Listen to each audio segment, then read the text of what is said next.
there's a difference in scale between American specialists in area studies and global studies and American history, which of course we live with and study, and it's quite short but also very voluminous. When I first got to the history department at the University of Michigan, an American historian introduced himself, and I said, "What do you do?" He said, "I studied the antebellum South, 1840 to 1860. What about you?" I said, "The Middle East and India from 1500 to the present." So my charge here was originally to do 150 years of the nation on South Asia and the Middle East, which I think will take longer than 12 minutes.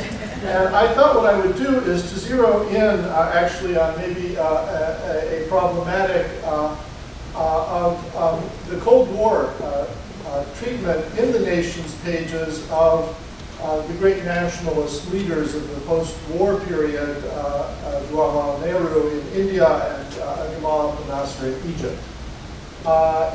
So it's really the Kerry McWilliams period that I'll be discussing. And I should enter a couple of caveats. One is that the nation didn't cover them very much. In fact, I was shocked, unless my keyword searching skills have fallen off, they don't seem to have covered the big events in these places at the time. They would sometimes have opinion pieces a year later. But the 1965 war, the 1967 war, these things, there's no entry in those years for those places, but then there will be something a little later of a more reflective event. In India, if I start with Nehru, the nation covered the 1947 partition of India and Pakistan, the independence of Pakistan and India as successor states to the British Empire. And interestingly enough, it discounted communalism.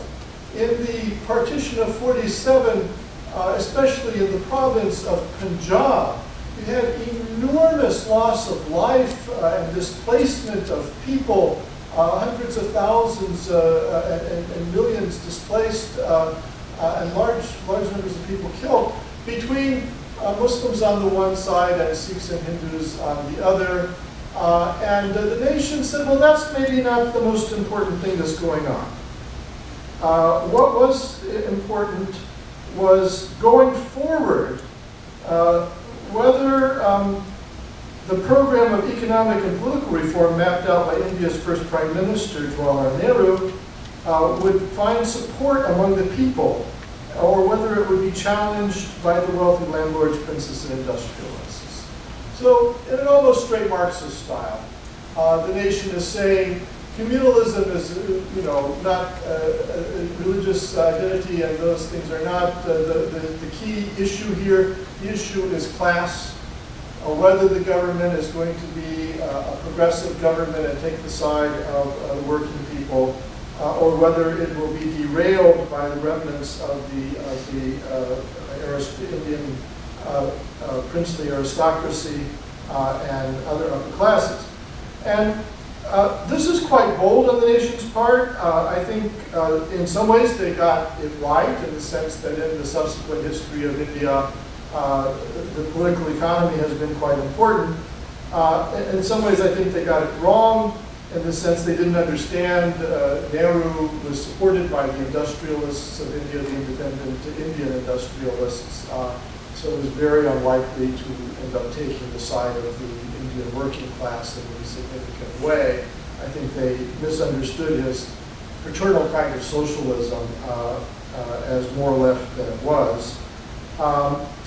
They got it wrong in the sense that communalism is undeniably, and religious, right-wing religious movements are undeniably important in South Asia and subsequent history, and indeed India is now ruled by the Bharatiya Janata Party, which comes out of the Hindu right, which the nation, by the way, warned against, presumably having an influence here on a number of occasions, that there was a danger that Nehru would be swept aside by essentially Hindu fascism.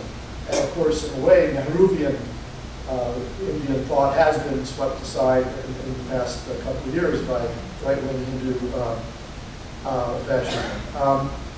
And then in the Pakistan side as well, religious extremism, far-right religious movements have been not unimportant. So as I said, the nation got some of it right, some of it wrong. They depended on an Indian journalist, Shiva Rao, who was very close to the Congress Party for much of their coverage in the 50s, and so unsurprisingly, Nehru was lauded on a number of occasions. After the new Constitution was approved in 1950, Rao wrote one characteristic feature of Indian elections will, however, disappear at once. For 40 years, the British have insisted that voting be on a religious basis, with Hindus, Muslims, and Christians placed in separate registers. This practice had fostered religious animosities, and now that was gone. So it's one person, one vote, regardless of identity. And he praised Nehru in that regard. The magazine reported favorably on the 1955 Bandung conference, where Nehru and Abdul Nasser were both in attendance.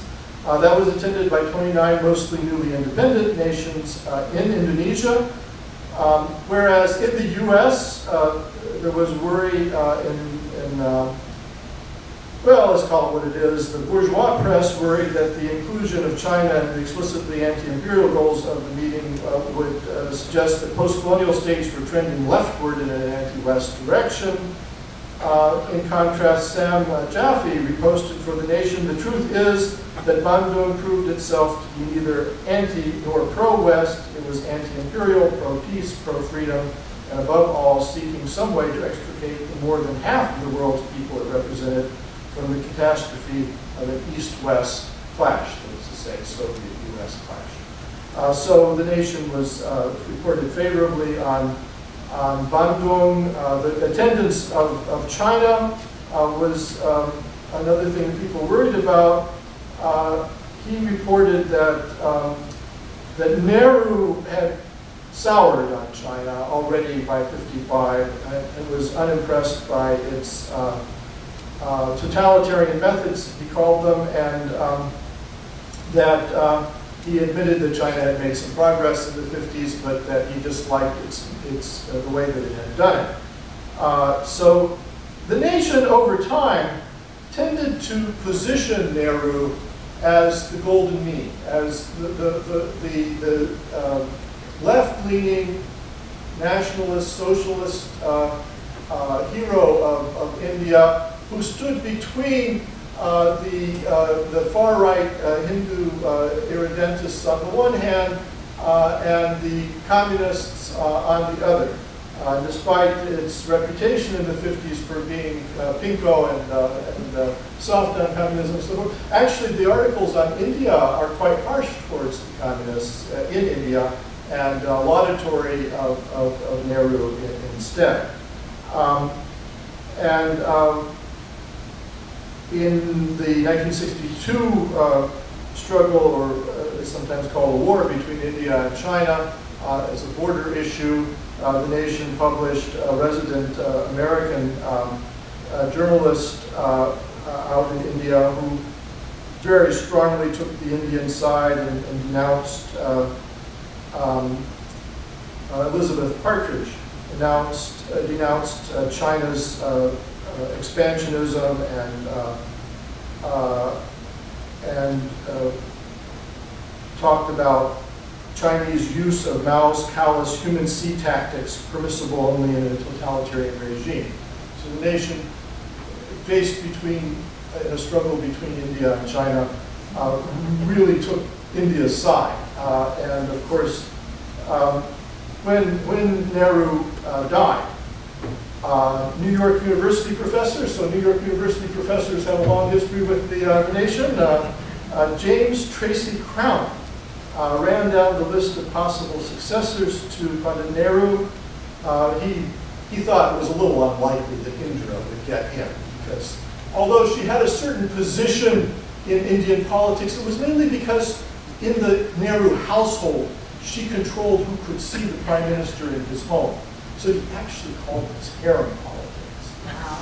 And so he thought, yes, now that he's gone, probably she can't survive at the boys' club. And so he was wrong and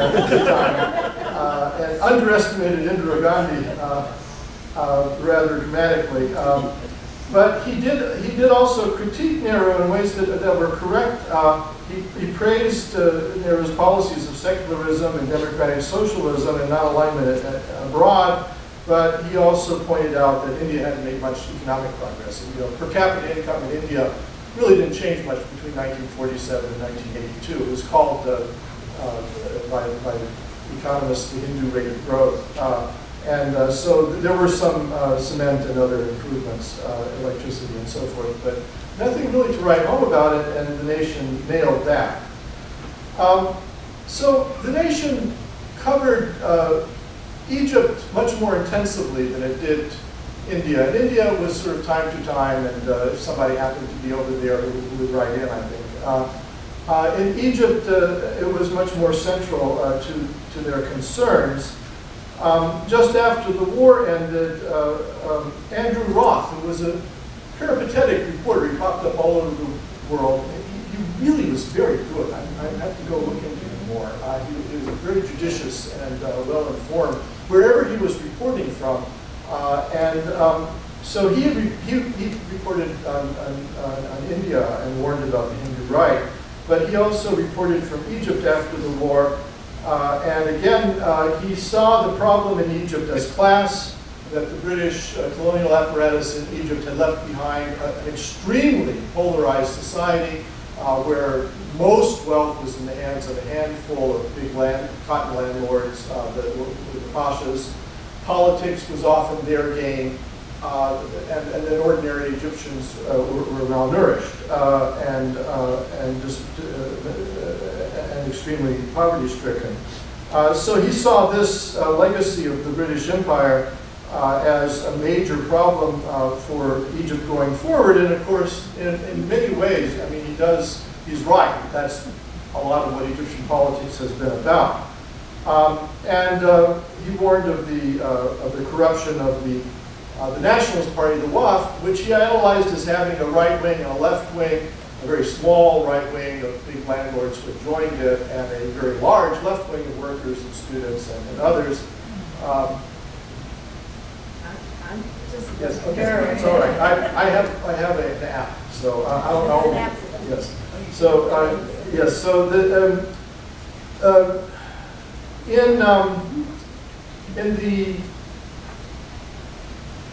after the Egyptian Revolution in 1952, when officers took over and abolished civil politics, they dissolved the parties, the nation had a correspondent named Carolus. He was anonymous and was based in Germany primarily, but he had been in Egypt, and he wrote an extremely Orientalist account of Egypt. His column begins with an anecdote about a camel. Generally, I would characterize Carolus's report on the Egyptian Revolution as kind of left-wing and Zionist. He saw the coup as a work of middle-class officers allied with the small Egyptian bourgeoisie and Muslim Brotherhood tradesmen, and as a result, in some ways, of the 1948 defeat of Egypt by the nascent Israelis. He ended by alleging that in the entire Arab world, only in Mandate Palestine had the Arab working class been treated justly at the instance of Jewish settlers. It's not true. It doesn't seem to have covered the nation. It doesn't seem to have covered the 1954 internal putsch by Abdel Nasser. It had a correspondent, Egan Kastelin, who in the late 50s reported on Abdel Nasser's successes. The nation was pushing Egypt to do land reform, and Abdel Nasser did it, so they gave him credit for that. Then he was anti-imperialist. He wanted the French out of North Africa, and they gave him credit for that. They worried that he didn't have a strong social base. Some of the reporting on Egypt was almost touristic. They had a food critic write on Egypt. He was talking about how, where you would stay, and he compared Egypt to Yugoslavia, sort of geopolitically. It was left-leaning, maybe kind of in the Soviet bloc, but a little bit independent, and the people liked Americans. In the after the Six-Day War, the Nation published a column on Egypt by Stanley Wolbert, who I studied with at UCLA. He's a great historian of South Asia, India, and Pakistan. But this is an awful column, and extremely aggressive in denunciation of Abdel Nasser and support of the Israeli capture of the West Bank and Gaza, and justifies Israeli just keeping it all on security grounds. In this regard, it seems to me that maybe we see in the Nation's pages a kind of exemplification of a tendency in American intellectual life, starting in the late 60s, to have a rather unnuanced and biased view of the Middle East conflict. After it began really with a much more even-handed approach. So Abdel Nasser and Nehru get treated very differently. I think one big difference is Abdel Nasser was a military dictator, and that was a problem for Democrats and for the left, even if he had a socialist government. Whereas Nehru, fairly won those elections. He was popular.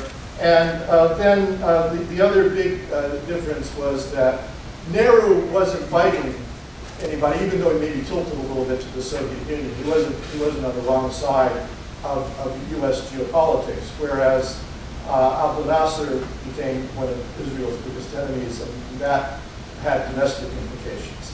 Thank you very much.